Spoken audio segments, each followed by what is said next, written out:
Hi friends, welcome back to our channel. இன்றைக்கி நம்ம என்ன ரெசிபி பார்க்க போகிறோன்னா, இன்றைக்கி நம்ம வாயில் வச்சதும் கரைஞ்சி போகிற மாதிரி திருநெல்வேலி அல்வா தான் எப்படி செய்கிறதுன்னு பார்க்க போகிறோம். இது வீட்டிலையே ரொம்ப ஈஸியாக எப்படி செய்கிறதுன்னு பார்க்கலாம் வாங்க. இது பண்ணுறதுக்கு இதில் 1 கப் கோதுமை மாவு சேர்த்துக்கலாம். கார்ன்ஃப்ளவர் மாவு கூட சேர்த்துக்கலாம், அதுவும் நல்லாயிருக்கும். 1 கப்பு மாவுக்கு 4 கப்பு தண்ணி சேர்த்துக்கலாம். அதே கப்லேயே சேர்த்துக்கலாம்.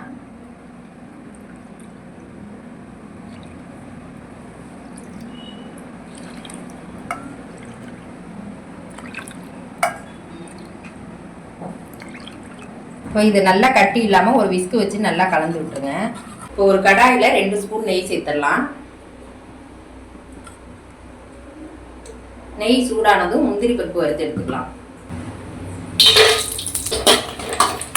முந்திரி பருப்பு பொன்னிறமாக ஆனதும் இப்போ எடுத்துடலாம். இதே நெய்லேயே கரைச்சி வச்ச கோதுமை மாவை சேர்த்துக்கலாம்.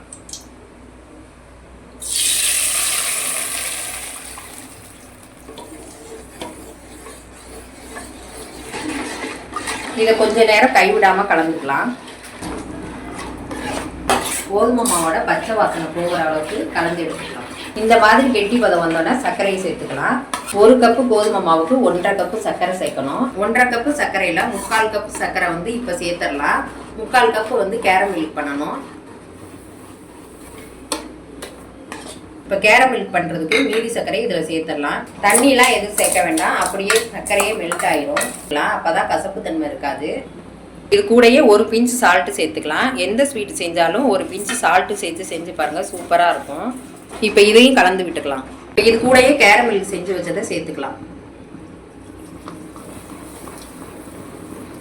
இப்போ 2 ஸ்பூன் நெய் சேர்த்துடலாம்.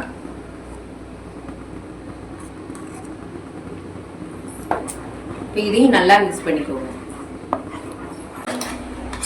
இந்த மாதிரி கலர் மாறி வரணும்.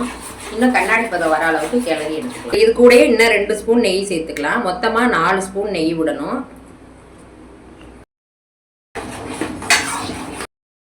இந்த மாதிரி அல்வால இருந்து நெய் பிரிஞ்சு வந்ததும் நம்ம முந்திரி பருப்பை சேர்த்துடலாம். கடைசியாக ஒரு 4 சொட்டு லெமன் சேர்த்துக்கலாம்.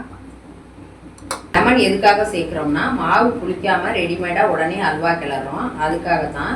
4 சொட்டு லெமன் சேர்த்துட்டு ஒரு 5 நிமிஷம் கிளறி விட்டுக்கலாம்.